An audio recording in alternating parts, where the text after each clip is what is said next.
On est rendu au mois de mars, on a finalement de la neige, l'entièreté des sentiers sont faits, dont le chemin, dont l'accès pour le lac Arsenault a été surfacé là, dans les dernières semaines.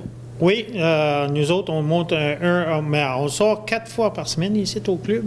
Le lundi, le mercredi, le vendredi, samedi pour le fin de semaine. D'habitude, le mercredi, au milieu de la semaine, dépendamment s'il y a une tempête de neige ou pas, on monte vers le lac Arsenault, à la limite où ce que les chemins sont ouverts par les camions du bois, où ce que le monde coupe de bois en haut là. Puis aussi, on a un nouveau tracé sur le côté du Saint-Jacques à l'ouest qui suivent la rivière Hall dans la Buetière jusqu'à quasiment où ce qu'on peut rendre à la limite de la route vers Saint-Jacques. Puis ça, on ouvre une fois par semaine aussi, la même journée du lac Arsenault, le mercredi. Donc c'est ça, le chemin n'avait pas été surfacé au début de l'hiver parce qu'il y avait du transport de bois. Mais maintenant que le transport de bois est terminé, là, on peut... Oui, il y a beaucoup de... Mais on a ça chaque année, le transport de bois partout, souvent sur les pistes. Puis nous autres, il faut qu'on ajuste avec ça. Quand les camions sont là, dépendamment où ce que c'est, on ne parle pas du Le5, ça c'est un accès. On invite que les motoneigistes vont rencontrer les camions de bois. Puis aussi pour la sécurité, c'est pas évident d'essayer de garder une piste ouverte pendant que les camions mettent de la gravelle ou du sable dans les côtes. Comme ça, on attend d'habitude qu'ils sont finis avant qu'on avance. Ça prend une couche de neige par après pour ouvrir les sentiers pour les motoneigistes. Puis en terminant, on pourrait dire aux gens de surveiller la signalisation dans les sentiers. Le club met beaucoup d'efforts avec sa signalisation. On demande aux gens de porter attention à ça. Particulièrement, on a des zones, des limites de vitesse, basse vitesse, 30 km/h, donc c'est à surveiller.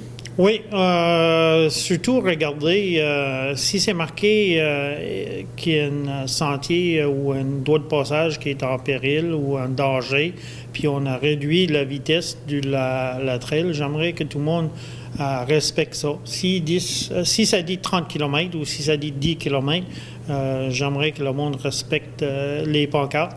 Puis si un motoneigiste passe puis voit qu'une pancarte est couchée à terre ou est couverte de la neige, il peut prendre le temps d'arrêter puis nettoyer ou remettre debout. Parce que nos bénévoles, quand ils promènent dans les pistes, ils font ça tout le temps, mais c'est pas évident. On a beaucoup d'affichage dans les pistes, puis des fois, ils ne peuvent pas tout faire. Comme ça, toutes les motoneigistes, ça prend pas beaucoup de temps, on va dire 30 secondes, une couple de minutes, puis c'est fait. Si tu vois une branche qui va frapper dans le casque, fais pas de tour, arrête, puis casse-les. S'il est trop gros, bien, tu peux le laisser là. Il y a le monde qui apporte des petits scies pliantes, il peut couper la branche, puis il s'en va, sa journée est faite. Si une personne coupe une branche avec tout le nombre de motoneigistes qui a le droit de passage, on couperait quasiment une forêt ensemble. Comme ça, c'est 5 minutes ton temps, c'est pas une grosse affaire à demander pour l'aider le travail des bénévoles. Puis en terminant, on rappelle aux gens que le relais du club de motoneige est fermé cette année dû à la situation.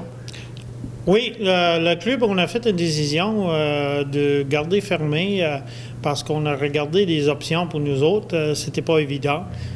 Les coûts étaient énormes pour nous autres d'ouvrir avec la limite d'espace pour le nombre de personnes qu'on avait droit de laisser rentrer.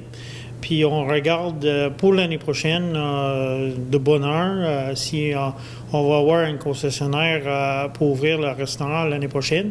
Puis en espérant que la situation de COVID-19 l'année prochaine est complètement différente que cette année. Puis ça permet le monde d'avoir l'expérience de rentrer au club et manger ici. En attendant, on a quand même des alternatives, dont le club Les Moticoles, on a quand même les restaurants à Passepébiac, là, si on parle Maison du Hamburger, le Dixili, tout ça, des choses qui sont accessibles à motoneige présentement. Oui, on parle des places, Bonaventure, Passepébiac, Monticole, Gascon, la souche qui est ouverte avec des limites, c'est normal, là. Même des restaurants ici dans le village, le monde peut rentrer pour manger. C'est certain, ils respectent des conseils de la sécurité et de la santé publique, mais il y a toujours des options pour le monde qui voyage.